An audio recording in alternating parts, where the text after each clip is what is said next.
Bismillahirrahmanirrahim. Assalamu alaikum dear students. How are you? I hope you'll be fine. This is new syllabus primary mathematics book 5A chapter number 5 ratios. आज हम discuss करने वाले हैं उसके कुछ word problems. Worksheet number 3 है, page 106 पर आ जाइए और देखते हैं हम यहाँ पर हमारे पास कौन से क्वेश्चन हमारा वेट कर रहे हैं। तो वीडियो को एंड तक ज़रूर देखिएगा, अच्छी लगे तो लाइक कमेंट शेयर कीजिएगा, चैनल सब्सक्राइब नहीं किया तो प्लीज़ सब्सक्राइब कर लीजिए। बढ़ते हैं क्वेश्चन नंबर 1 की तरफ, which says Mrs Lim buys 20 stocks of flowers. Mrs Lim ने इतने स्टॉक्स खरीदे हैं फ्लावर्स के। 13 of the flowers are roses. 20 में से 13 रोजेज हैं एंड द रेस्ट यानी 20 माइनस 13 7 सनफ्लावर्स हैं। What is the ratio of the number of roses to the number of sunflowers? Roses कितने हैं? 13। सनफ्लावर्स कितने हैं? 7। तो हमारे पास रेशो क्या निकल आएगा स्टूडेंट्स? 13:7। बिल्कुल सिंपल क्वेश्चन है। Next we have been given with a table. The table below shows the number of mathematics books and science books in a cupboard. ठीक है, बुक दो तरह की बुक्स हैं कबर्ड के अंदर। मैथमेटिक्स की 30 हैं और साइंस की 20 हैं। टोटल कितनी हो गई? 50। What is the ratio of the number of science books to the total number of books? Total कितनी बुक्स है हमारे पास? तो हम यहाँ पर पहले निकाल लेंगे 30 + 20 इज 50। और साइंस बुक्स हमारे पास कितनी हैं? 20 है। तो रेशो क्या आ जाएगा हमारे पास?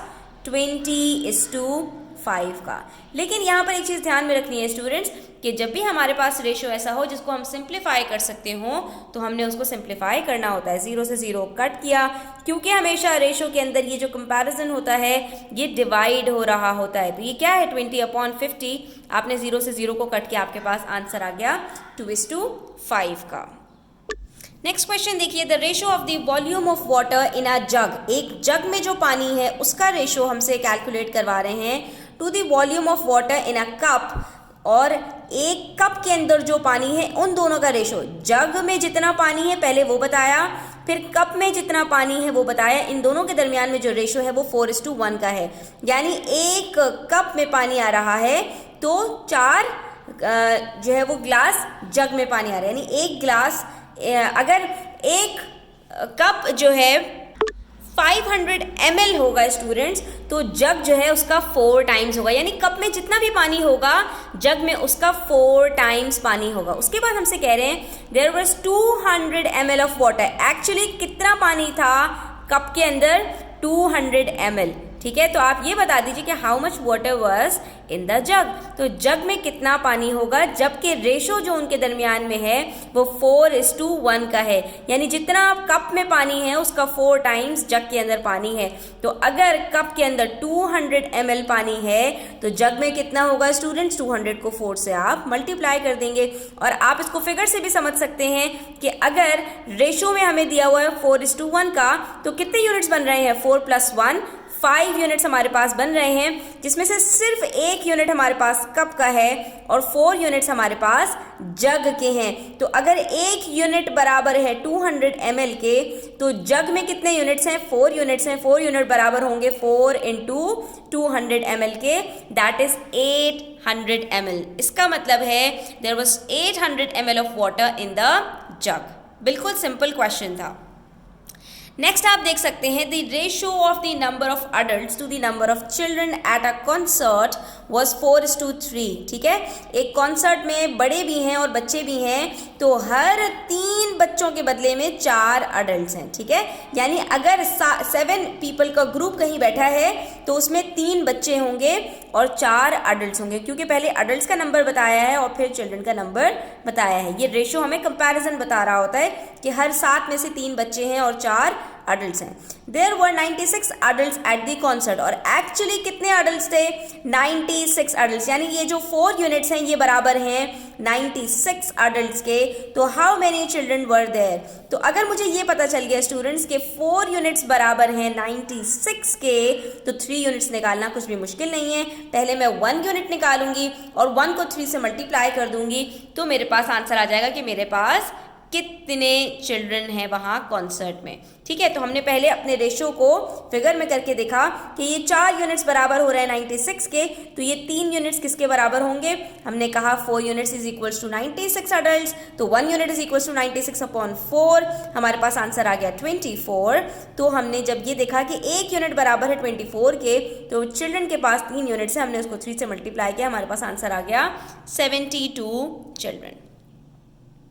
Next, we have a question on page number 108, question number 5. It says, Meeling and Farhan shared 105 cards. Meeling और फरहान 105 कार्ड्स शेयर कर रहे हैं। कुछ कार्ड्स मीलिंग के पास हैं, कुछ फरहान के पास हैं। The ratio of the number of cards Meiling received to the number of cards Farhan received was 7:8। ठीक है, तो इन दोनों का जो रेशो है कि कितने कार्ड्स फरहान के पास हैं और कितने कार्ड्स मीलिंग के पास हैं, उसका जो रेशो है वो आपको बता रहे हैं 7:8, जिसमें 7 किसके पास है? मीलिंग के पास हैं, और 8 किसके पास हैं? फरहान के पास हैं। How many cards did Farhan receive? तो फरहान के पास एक्चुअली कितने कार्ड्स हैं ये हमें कैसे पता चलेगा? तो हमने देखा कि जो ये 105 कार्ड्स हैं ये किस में डिवाइड हो रहे हैं, कितने यूनिट्स में डिवाइड हो रहे हैं? 7 + 8 15 यूनिट्स में डिवाइड हो रहे हैं, जिसमें से 7 यूनिट्स मीलिंग के पास हैं और 8 यूनिट्स फरहान के पास हैं। तो जब फरहान के पास 8 यूनिट्स हैं of a total of 105 cards, तो ये 8 units in terms of total कितने कार्ड्स बनेंगे वो हमें कैलकुलेट करना है। हमने क्या किया, ये जो 105 टोटल कार्ड्स थे इनको 15 यूनिट्स में डिवाइड किया। ठीक है, फिगर बनाने से आपको चीज़ ज़्यादा अच्छी समझ में आ जाती है। इसमें से हमने मीलिंग को 7 यूनिट्स दिए और फरहान को हमने 8 यूनिट्स दिए। तो सबसे पहले स्टूडेंट्स आप क्या करेंगे, ये जो 105 कार्ड्स हैं इसको आपने 7 + 8 15 से डिवाइड कर लेना है। तो आपको यहाँ पर ये पता चल जाएगा कि 1 यूनिट कितने कार्ड्स के बराबर है। तो हमने 15 यूनिट्स को डिवाइड किया 105 से, हमें यहाँ पता चल गया कि 1 यूनिट बराबर है 7 कार्ड्स के, और फरहान के पास क्योंकि 8 यूनिट्स हैं तो वो यकीनन बराबर होंगे 8 × 5 दैट इज 56 कार्ड्स के। तो इसका मतलब है फरहान के पास कितने कार्ड्स हैं? 56 कार्ड्स हैं। Next we have a question, 40 pupils were asked to choose their favorite type of movie. ठीक है, 40 बच्चे हैं, उनसे कहा गया अपनी अपनी फेवरेट मूवी बताइए। The ratio of the number of pupils who liked fantasy, जिन बच्चों को फैंटेसी पसंद थी उनका रेशो क्या निकला?